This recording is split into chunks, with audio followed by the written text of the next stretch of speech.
നമസ്കാരം. ഇന്ന് ഒരു പ്രത്യേകതയുണ്ട് നമ്മളെ വീഡിയോക്ക്. ഈ സൈഡിൽ വീഡിയോ ഉണ്ടാവില്ല, കാണിക്കൂല. ഞാൻ സൗണ്ട് മാത്രമേ കേൾപ്പിക്കുള്ളൂ. കാരണം കോപ്പി റൈറ്റിൻ്റെ ഇഷ്യൂ എല്ലാം വരുന്നതുകൊണ്ട് അങ്ങനെ ആക്കാമെന്ന് വിചാരിച്ചു. പിന്നെ എഡിറ്റ് ചെയ്യാനുള്ള മടിയല്ലാനല്ലേ, ഒരു മടി എല്ലാവർക്കും ഉണ്ടാവില്ലേ. അപ്പോൾ നമുക്ക് തുടങ്ങിയാലോ? അപ്പോൾ നമുക്ക് നേരെ വീഡിയോയിലേക്ക് പോകാം. എന്താ സംഭവം എന്നൊന്നും പറയില്ല, നിങ്ങൾ കണ്ടിട്ട് മനസ്സിലാക്കിക്കോ. ഇതെല്ലാം ആരെങ്കിലും കാണുമോ എന്ന് എനിക്കറിയില്ല, എന്നാലും ഒരു കുറച്ച് സമയത്ത് ഒരു വീഡിയോ ആണ് ഇന്ന് വരുന്നത്. അപ്പോൾ ശരി, നമുക്ക് തുടങ്ങാം. വിദ്യാഭ്യാസത്തിനേക്കാൾ ഇമ്പോർട്ടൻ്റ് കാര്യം എന്താ പറയുന്നത്? ആത്മവിശ്വാസം. ഇതില്ലാതെ വിദ്യാഭ്യാസം ഉണ്ടായിട്ട് ഒരു കാര്യമില്ല.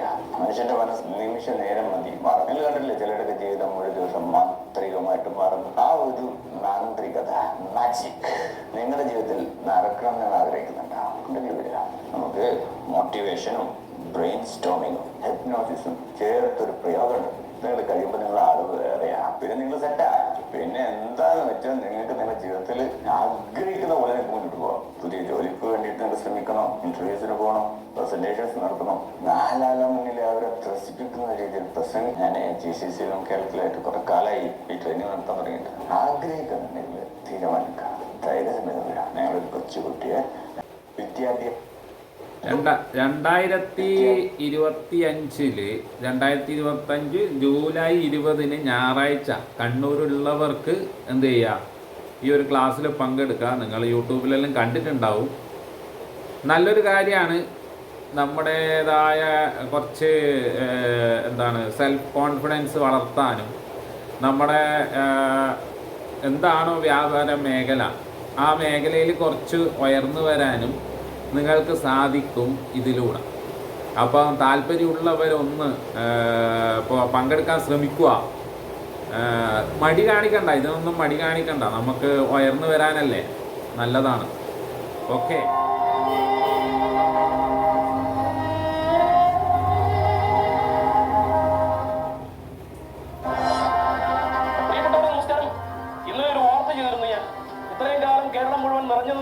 ഭക്ഷണവിശേഷം പറഞ്ഞിരുന്ന മൃണാളിനെ കുറിച്ച്, മൃണാൾ സ്വന്തമായി തുടങ്ങിയിട്ടുള്ള ഹംഗ്രി മൃണാളിനെ കുറിച്ച്, സ്വയം പ്രഖ്യാപിത ബുദ്ധിജീവിയും പൊങ്ങനുമായ മൃണാളിനെ കുറിച്ചുള്ള വാർത്തയ്ക്ക് ശേഷം ഒരുപാട് ഫോൺ വിളികളാണ് എനിക്ക് വന്നുകൊണ്ടിരിക്കുന്നത്.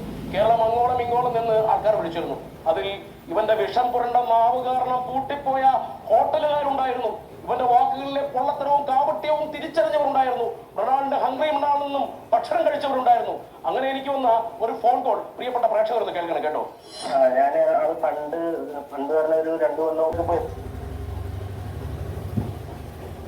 ഇതിനെന്താണ് പറയേണ്ടത്? നിങ്ങളൊക്കെ സോഷ്യൽ മീഡിയയിൽ കണ്ടിട്ടുണ്ടാവും ഹോട്ടൽ ബിസിനസ് തുടങ്ങിയ ഒരു വ്ളോഗറിനെ കുറിച്ചിട്ട്. പുള്ളി, ഞാനെന്താ പറയുന്നത്, പുള്ളി നല്ല ബുദ്ധിജീവിയാണെന്നേ പറയുള്ളൂ. കാരണം പുള്ളി ചെയ്യുന്നതൊക്കെ പോക്കൃത്തരാണെങ്കിലും പുള്ളി ബുദ്ധിജീവിയാണ്. കാരണം 5 പൈസ ചിലവില്ലാണ്ട് നല്ല പരസ്യം കിട്ടിക്കൊണ്ടിരിക്കും. ഹോട്ടലിലാണെങ്കിൽ പോയവരൊക്കെ പറയുന്നു വായി വെക്കാൻ പറ്റാത്ത ഭക്ഷണം എന്നൊക്കെ പറയുന്നെങ്കിലും നല്ല ബിസിനസ്സുകാരനാണ്. എന്താ വെച്ചാൽ ഈ ഞാനൊക്കെ യൂട്യൂബ് ചെയ്തിട്ട് വലിയ സബ്സ്ക്രൈബേഴ്സോ അല്ലെ വരുമാനമോ കാര്യങ്ങളോ ഒന്നുമില്ല. പുള്ളി വ്ളോഗ് ചെയ്തിട്ട് പോയിട്ട് ഓരോ ഹോട്ടലിലും പോയി എല്ലാവരെയും കുറ്റവും പറഞ്ഞ് ആ ഹോട്ടൽ പകുതിയോളം പൂട്ടിക്കുകയും ചെയ്ത് എന്നിട്ട് പുള്ളി ഇത്രയും സബ്സ്ക്രൈബേഴ്സിനെ ആക്കി കുറേ ആരാധകന്മാരെ സൃഷ്ടിച്ച് ഇപ്പോഴെന്ത് ചെയ്യുന്നു, ഹോട്ടലും തുടങ്ങി അതും വിജയിപ്പിച്ച് മുന്നോട്ട് പോവാം. അവരെ കുറ്റം പറയുന്ന നമ്മളെപ്പോലെയുള്ളവർ, അതായത് ഞാൻ ഇതുവരെ അയാളെ കുറ്റമൊന്നും പറഞ്ഞിട്ടില്ല. ഞാൻ ആ എറണാകുളത്തും കാരണം അല്ലാത്തത് കാരണം ഞാൻ ആ ഹോട്ടലിലേക്കും ഇതുവരെ പോയിട്ടില്ല. ഇവരെ പോലെയുള്ളവർ അതും വിറ്റ് പൈസയാക്കുന്നുമുണ്ട്. അതും ആലോചിക്കണം. ആ ഒരു കാര്യം പറഞ്ഞിട്ട് അതും വിറ്റ് പൈസയാക്കുന്നുണ്ട്, അത് വേറെ കാര്യം. അവരെ വിമർശിച്ചിട്ട് പൈസയാക്കുന്നുണ്ട്. അപ്പോൾ ഇവരെല്ലാം കൂടി ഒരു കൂട്ടു ബിസിനസ്സാണ്. ഒരാളൊരു തെറ്റ് ചെയ്യും, അതിനെ വിമർശിച്ചുകൊണ്ട് കുറേ ആളുകൾ വരും. ഇവരെല്ലാവരും പൈസയാക്കുക ചെയ്യുന്നത്. നമ്മളെ പോലെയുള്ളവനെ ഇങ്ങനെ നോക്കി നിന്നിട്ട് കാര്യമൊന്നുമില്ല. ഇവരെല്ലാം ബിസിനസ്സുകാരാണ്, നല്ലൊരു ബിസിനസ്സുകാരാണെന്ന് എനിക്ക് പറയാൻ പറ്റും. അതാണ് എനിക്ക് ഇതിൽ പറയാനുള്ളത്. വേറെ ഒന്നും പറയാൻ എനിക്ക് തോന്നുന്നില്ല പറയാൻ. ഇതൊക്കെ അപ്പം എഡിറ്റൊന്നും ഇല്ലാതെ ചെയ്യുന്ന കാര്യങ്ങളാണ്. അന്നേരം മനസ്സിലെന്താണോ തോന്നുന്നത് അത് മാത്രമാണ് ഞാൻ പറയുന്നത്. നാളെ ഈ വീഡിയോ കുറേ ആൾ കണ്ടു കഴിഞ്ഞാൽ എനിക്കും പൈസ വരും. അതും ഞാൻ പറയുന്നുണ്ട്. ഓക്കെ, അടുത്തത് നോക്കാം. സുഹൃത്തുക്കളെ നമസ്കാരം, പുതിയൊരു വീഡിയോയിലേക്ക് സ്വാഗതം. നിങ്ങൾ ആദ്യമായിട്ടാണ് എന്റെ വീഡിയോ കാണുന്നത്, തീർച്ചയായിട്ടും സബ്സ്ക്രൈബ് ചെയ്യുക, ലൈക്ക് ചെയ്യുക, കമന്റ് ചെയ്യുക, ഷെയർ കൂടി ചെയ്യുക. അത് ശരിയാണ്. എൻ്റെതും കൂടി ഒന്ന് സബ്സ്ക്രൈബ് ചെയ്യണേ, ഷെയറും ചെയ്യണേ. അതൊന്നും ഞാനെന്താ അങ്ങനത്തെ ഒന്നും കാര്യങ്ങൾ പറയാത്തത്? സുഹൃത്തുക്കളെ നമസ്കാരം, എൻ്റെ വീഡിയോ ആദ്യമായിട്ടാണ് കാണുന്നതെങ്കിൽ നിങ്ങൾ ഷെയർ ചെയ്യണം, സബ്സ്ക്രൈബ് ചെയ്യണം എന്നൊന്നും ഞാൻ പറയലില്ല. ഇതെല്ലാം കൊണ്ടാണെന്ന് തോന്നുന്നു നമുക്ക് വലിയ സബ്സ്ക്രൈബേഴ്സ് ഒന്നും ഇല്ലാത്തല്ലേ. നോക്കാം, ഇതെന്നാ പറയും നോക്കാം. സുഹൃത്തുക്കളെ നമസ്കാരം, പുതിയൊരു വീഡിയോയിലേക്ക് സ്വാഗതം. നിങ്ങൾ ആദ്യമായിട്ടാണ് എന്റെ വീഡിയോ കാണുന്നത്, തീർച്ചയായിട്ടും സബ്സ്ക്രൈബ് ചെയ്യുക, ലൈക്ക് ചെയ്യുക, കമന്റ് ചെയ്യുക, ഷെയർ കൂടി ചെയ്യുക. ഇന്നും വിഷയം രേണുസുതി തന്നെയാണ്. രേണുസുതിയെ കുറിച്ചിട്ട് പുതിയ ഒരുപാട് അപവാദങ്ങൾ വന്നിട്ടുണ്ട്. അവർക്കൊരു വീട് വെച്ച് കൊടുത്തെന്ന് പറഞ്ഞുകൊണ്ട് ബിഷപ്പ് അടക്കം ഈ വീഡിയോ ഞാൻ മുഴുവനായിട്ടൊന്നും കാണുന്നില്ല. കാരണം എന്താണെന്ന് വെച്ചാൽ ഇതിനെക്കുറിച്ച് വലിയതൊന്നും പറയാനൊന്നുമില്ല. ഈ പണ്ടൊക്കെ നമ്മളെ നാട്ടിൽ നിന്ന് ആൾക്കാർ പറയും ദാനം കിട്ടിയ പശുവിൻ്റെ പല്ലെണ്ണാൻ പാടില്ലാന്നാണ്. എന്തോ അങ്ങനെ എന്തോ ഒരു പഴഞ്ചൊല്ലുണ്ട്. ഇവരെ ഈ പബ്ലിസിറ്റിക്ക് വേണ്ടിയിട്ട് കുറേ ആളുകൾ ഇറങ്ങുന്നുണ്ട്. ആ പെണ്ണുങ്ങളും അങ്ങനത്തെ ഒരു ഇതാണ്. പബ്ലിസിറ്റി തന്നെ മെയിനായിട്ട് പബ്ലിസിറ്റി കിട്ടണം, അവർക്ക് അതിലൂടെ ലൈം ലൈറ്റിൽ വരണം, എന്നിട്ട് കുറേ പൈസ ഉണ്ടാക്കണം, ബിഗ് ബോസ് പോലുള്ള പരിപാടികളിൽ കയറണം, എന്നിട്ട് സംഭവമാക്കണം എന്നുള്ള ഒറ്റ ചിന്തയേ ഉള്ളൂ. അല്ലാതെ ഈ മരിച്ചു പോയ ആ ചങ്ങായിയോട് വലിയ സ്നേഹമൊന്നും ആ പെണ്ണുങ്ങൾക്കില്ല എന്നാണ് എനിക്ക് തോന്നുന്നത്. കണ്ടിട്ടേ അതിനെക്കുറിച്ചൊന്നും ഇതിങ്ങനെ കൂടുതലൊന്നും പറയേണ്ടത് എന്തിനാ വെറുതെ നമ്മളെ ചാനലും കൂടെ ചീറ്റിയാവും. എന്തിന് ഇത്? ആരൊക്കെയോ സഹായിച്ചിട്ട് വീടൊക്കെ വെച്ച് തന്നു നിങ്ങൾക്ക് എന്ന് വിചാരിക്കുക. നിങ്ങൾ അതിനെക്കുറിച്ചിട്ട് കുറ്റം പറഞ്ഞു, അതിൻ്റെ എതിരെ വെച്ച് തന്നവർ കുറേ കുറ്റം പറഞ്ഞു. എല്ലാം കണക്കാണ്. അതിനെക്കുറിച്ചൊന്നും കൂടുതൽ നമ്മൾ ചർച്ച ചെയ്തിട്ട് കാര്യമില്ല. എല്ലാം കണക്കാണ്. പൈസക്കും ഇതിനെല്ലാം വേണ്ടിയിട്ടുള്ള ഓരോ പരിപാടികൾ അല്ലേ, എന്താ ചെയ്യാം. Hey guys, welcome to a പുതിയ episode of Karthik Surya unleashed. എന്റെ മോനെ അളിയ, നാളെ കൂടെ കഴിഞ്ഞ മറ്റന്നാ എന്റെ കല്യാണം. എന്താ നീ പിഴിഞ്ഞിരിക്കണത്? ആ വീഡിയോ എല്ലാവരും കണ്ടിട്ടുണ്ടാവും അല്ലേ? പുള്ളി അടിപൊളിയാണല്ലേ. പുള്ളി പണ്ടേ അടിപൊളിയാണ്. ഞാൻ പണ്ടേ ഫോളോ അപ്പ് ചെയ്യുന്ന ഒരാളാണ് കാർത്തിക് സൂര്യ. ചങ്ങായി നല്ല ചങ്ങായിയാണ്, അടിപൊളി. ചങ്ങായിൻ്റെ ആ സുഹൃത്തു വലിയും വീടും അതെല്ലാം എല്ലാവരും കൊതിക്കുന്ന ഒരു സംഭവമാണ്. പുള്ളിൻ്റെ കല്യാണമൊക്കെ കഴിഞ്ഞു. അതിന് കുറേ കോൺട്രവേഴ്സി ഉണ്ടാക്കാൻ നടക്കുന്ന കുറേ പൊട്ടന്മാരുണ്ട്. ഇവന്മാരെല്ലാം എന്താ വേണ്ടതെന്ന് അറിയാം. ഞാനൊന്നും പറയുന്നില്ല, പബ്ലിക് വീഡിയോ ആയിപ്പോയി. അല്ലെങ്കിൽ ഞാൻ പറയേണ്ടത് പറഞ്ഞാൽ നല്ല ആളുകളല്ലേ, അതിൽ കണ്ട് ആസ്വദിക്കുക. കുറേ മോട്ടിവേഷൻ ഉണ്ട് കേട്ടോ പുള്ളിക്ക്, കുറേ മോട്ടിവേഷൻ ചെയ്യുന്നുണ്ട്. പുള്ളിക്ക് കുറച്ച് ഭക്തിയൊക്കെ അധികമാണെങ്കിൽ അത് പിന്നെ സാരമില്ല, അത് ആരും ദ്രോഹമൊന്നും ചെയ്യുന്നൊന്നുമില്ലല്ലോ. അവരേതായ വിശ്വാസങ്ങളാണ്, അത് കുറച്ച് കൂടുതലാണെങ്കിലും പുള്ളി കുറേ മോട്ടിവേഷൻ കാര്യങ്ങളൊക്കെ ചെയ്യുന്നുണ്ട്. ഒരു കോൺഫിഡൻറ്റ് വളർത്തിയെടുക്കാൻ അത് സഹായിക്കും. പുള്ളി നല്ല അടിപൊളി ആളാണ്. ഹലോ ഫ്രണ്ട്സ്, എല്ലാവർക്കും പുതിയൊരു വീഡിയോയിലേക്ക് സ്വാഗതം. പുത്ര, വിസ്മയ തുടങ്ങി ഒരു പ്രത്യേക സീരീസിലേക്ക് ഒരു പുതിയ പേരും കൂടി ആഡ് ചെയ്യപ്പെട്ടിരിക്കുകയാണ്, വിഭജിക. നമ്മൾ കുറച്ച് ദിവസമൊക്കെ ഓർക്കും, പിന്നീട് നമ്മൾ മറന്നു കളയും. പക്ഷെ ഇത് എല്ലാ കാലത്തും നടക്കുന്ന ഒരു കാര്യമാണ്, സ്ത്രീധന പീഡന മരണം. ഇതെന്ന് പറഞ്ഞാല് ഇപ്പൊ വിസ്മയുടെ കേസാണെങ്കിലും ഉത്രയുടെ കേസാണെങ്കിലും ഈ കേസാണെങ്കിലും ഒരുപാട് സ്ത്രീധന മരണം പുതിയൊരാൾ കൂടി വിഭജിക. ഇത് കുറച്ച് പഴയതാണോ കുറച്ച് പുതുതാണോ എന്നറിയില്ല. ഞാനിങ്ങനെ കണ്ടപ്പം വെച്ചു എന്നേ ഉള്ളൂ. പത്രത്തിലൊന്നും അധികം കണ്ടിട്ടില്ല എന്ന് തോന്നുന്നു. ഈ ഒരു വാർത്തയല്ല ഞാനിവിടെ വിഷയമാക്കുന്നത്. ഈ വിഷയമാക്കുന്നത് എന്ന് പറഞ്ഞു കഴിഞ്ഞാൽ സ്ത്രീധന മരണങ്ങൾ നടക്കുന്നു എന്നാണ് പൊതുവെ എല്ലാവരും പറയുന്നത്. ഒരുപാട് ഇതിപ്പോൾ അറിയപ്പെടുന്ന കുറച്ച് ആൾക്കാരെ വരുന്നതെന്നല്ലാതെ എല്ലാ കാലത്തും ഇത് നടക്കുന്നുണ്ട് എന്നാണ് പല വിദഗ്ധരും ഇതിനെക്കുറിച്ച് അഭിപ്രായം പറയുന്നത്. ഓക്കെ, പണ്ടുള്ള ആൾക്കാർ, നമ്മുടെ പൂർവികന്മാർ കണ്ടെത്തിയൊരു സംഭവമാണ് ഈ വിവാഹം. എന്തിനാണ് ഈ വിവാഹം എന്ന് പറയുന്നത് കണ്ടെത്തിയെന്നുള്ളത് അറിയോ? അതായത്